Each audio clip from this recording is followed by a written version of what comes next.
Russian long-range cruise missiles killed 3 people in Ukraine's central city of Dnipro when they hit a space rocket plant in a nearby street, local officials say. About 15 people were injured and nearby residential buildings damaged. Dnipro's Yuzhmash plant also builds satellites, with one launched into space by Elon Musk's SpaceX company.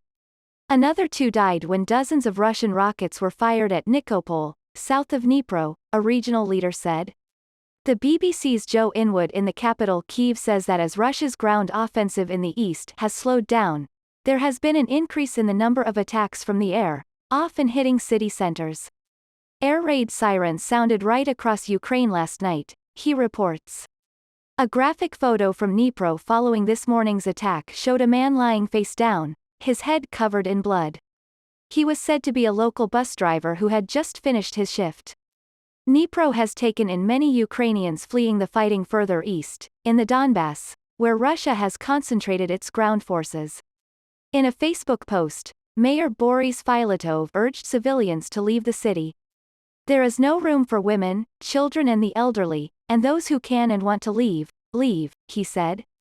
They destroyed the airport several times with missiles, hit all the outskirts of the city, shot at the bridge right in the center, bombed the oil depot and service station, but citizens stubbornly continued to ignore the air raid sirens, he complained.